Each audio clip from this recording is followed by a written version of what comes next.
Hey guys, and welcome to a brand new cooking show with me, Rob Richards, called True Nutrition.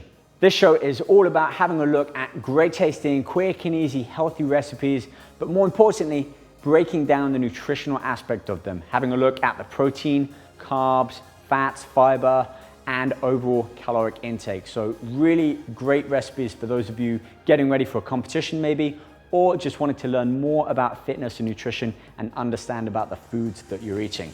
Today's show, I'll be sharing with you a great recipe of mine. It's a spicy ginger salmon on top of a bit of an Asian cuisine stir fry, if you like. Now, besides the recipe that I share with you in today's show, you can find this and much, much more in my new nutrition book called Ultra Lean Nutrition Manual, published in part with Muscle and Fitness. Within this book, it covers everything from carb cycling, macronutrients, different proteins, how sugars work within the body, and it also includes a 12-week diet that you can follow with step-by-step meals. So check this out on trueperformancenutrition.com. It's available as a 260-page hard book and e-download, so you can get it on your iPad or phone. Okay, let's get started on the ingredients and then get cooking. Now, the main ingredient for this recipe is, of course, salmon. And I always like to use wild, fresh Alaskan salmon. This, you get the highest amount of omega-3 in there. So we're gonna be using one of these fillets here. It's about 190 grams, so about 5 ounces. Now, to cook the salmon, I'm gonna pan fry this, a little bit of water in there, let that heat come up and steam it as well as kind of saute it. And we're gonna add our own blend of a kind of a lemon, zesty ginger paste on top. So we'll get to that in just a second. That's our salmon. Moving on now to the vegetables, the fibers, the green. And even though I've weighed these out just so I have the amounts and the numbers and the overall fiber, this is something that you can kind of go crazy on. So for the fiber, we have 4 or 5 different types of vegetables here for our kind of Asian stir fry. We're gonna start off with these snow peas or mange toots, depending where in the world you're watching this from. This is 80 grams here. So about 2 grams of fiber with this.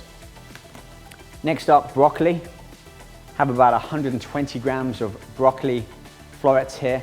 This is fresh, organic as well, and if you haven't used organic vegetables, give it a try. You really can taste the difference. Again, almost 2 grams of fiber with this serving here. Carrots, 1 carrot's about 40 grams. That's gonna go into the mix as well. And then the base for our stir fry or kind of sauteed vegetables are gonna be our green and red cabbage. Now, I'm gonna slice this about 1/4 of an inch thick. Each of them, that's about 120 grams each. Now, why am I mentioning these numbers? Really just to give you a basis how much. Altogether, these vegetables will provide 12 grams of fiber, which is a really good amount. It's about 1/3 of your daily required intake. It's about 35 grams for women and men. So just in this one meal, you're gonna get 1/3 of your daily fiber intake. What are we looking at for macronutrients? Well, overall, this meal will give us 52 grams of protein, much of that coming from the salmon. It's about 38, so the rest of the protein is coming from, let's just say, incomplete amino acids. So don't think you're getting 50 grams of protein. We're really getting about 40, but we are gonna include the protein from these vegetables. They're just not those complete essential amino acids that our muscles require. So 52 grams of protein there. Carbohydrates, 22 grams, but really much of that is fibrous. Your body's not gonna unlock that and access the calories. So if you are following a paleo type diet, this meal is perfect for you. And fats, well, fats comes in at about 20 grams as well. Pretty high thanks to the salmon here, but that's good healthy fats, remember, those omega-3 fatty acids. If you wanted something to compare the salmon against, well, we could have a look at chicken, beef, or another fish such as cod. And protein is going to be about the same. Chicken, it's 4 grams less. Beef, a little bit higher, 55 grams of protein for the same 190 gram serving. And cod, it's about the same as salmon, almost 40 grams of protein for this serving size. But this is where the difference comes in. All of those meats, those proteins are considered essential amino acids, so a complete protein, an animal protein. All of them have no carbohydrates, but their fat content differs quite a bit. You see with the salmon, we have It's about 18 grams of fat with this. The equivalent portion for chicken is only about 6 grams. Beef, well, depending on the type of cut you get, can be as much as 15 grams. And cod comes in only 2 grams, so 20 grams or 2.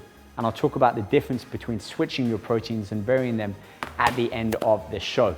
So anyway, let's get cooking. Let's bring all of this to life. First, I'm gonna prepare our marinade for the salmon here. So I'm gonna take our lemon, our ginger, and our dill weed. These are the 3 main ingredients. And once we mix all of them together, add a little bit of spice, paprika, and red pepper. And you can interchange these around, use different spices and herbs if you want. So first off, let's get our lemon juice. I'm gonna use half the juice of 1 fresh lemon.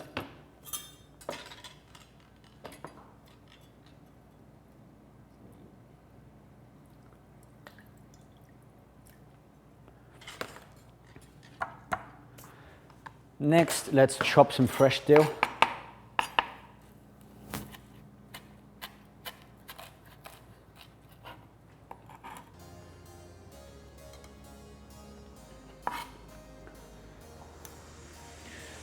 Okay, for my ginger, I'm going to use about a half cube. I'm going to take off the sides of this. Okay, normally I'd use a ginger kind of crusher on this, but I'm going to use a hammer on this one.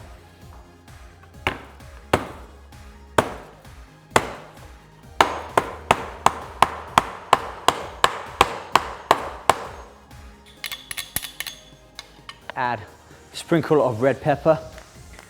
You can use cayenne pepper. It's also a little bit of a thermogenic. It helps increase your body's metabolism just a bit, but every little helps.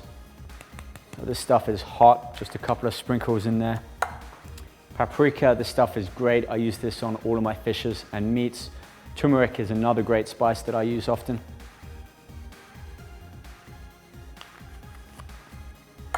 Okay, so let's mix all of this together.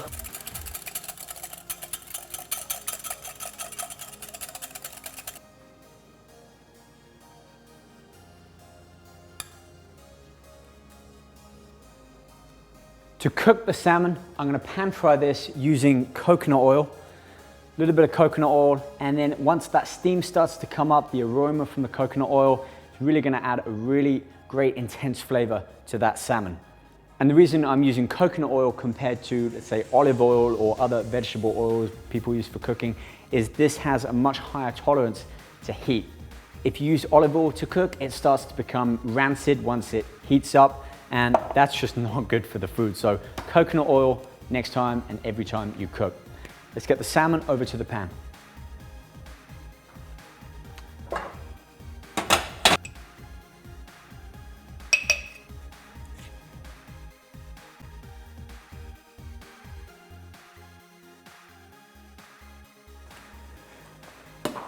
I'm going to start by adding just half a cup of water into our pan here.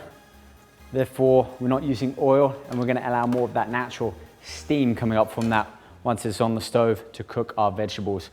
And when I say cook, we still want to keep them somewhat raw. That's where we retain a lot of the nutrients that benefit from these vegetables. But I like to cook them just a bit, especially the things like broccoli. Easier to eat, easier to digest, and we still get much of that fiber from these vegetables. I'm going to use the scraper here just to scrape off some sides like that.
And here we have it, our spicy ginger salmon on top of a bed of basically like Asian cuisine stir fry, even though we basically steamed it.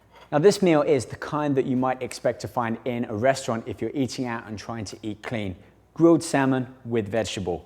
But it's missing that one key element, ALA, from flax oil.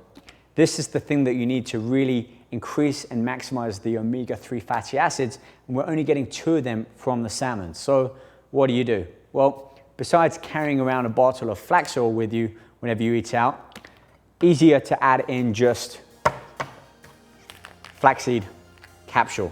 Take these, keep them in the car, in your bag. 2 capsules of these, equivalent to a tablespoon here. And if you wanted to change up, have something different, maybe you're a fan of chicken and not fish, and you're thinking, how do I get those omega-3 fatty acids into my diet? Well, we have another one, omega complex. 2 capsules of these, 1 capsule of flaxseed, and therefore you've reached your daily intake, your required intake of omega-3 fatty acids. And remember, you can find both the omega complex and the flaxseed soft gels over at the True Performance Nutrition website, along with my book, Ultra Lean Nutrition Manual. Find recipes like this one we made today and many, many more as part of your 12-week diet plan to getting lean in the book. Go check it out, hardback or download copy. And stay tuned for more shows coming up real soon here in the True Performance Nutrition Kitchen. If you have ideas, suggestions, or just foods that you want to see and learn more about, hit me up on Twitter, @RobRichards. Make sure you include True Performance Nutrition, @TruePerform. I'll see you guys back here in the kitchen real soon. Remember, eat clean, train hard, and believe in yourself. You will achieve it. All right, guys, see you then. Take care.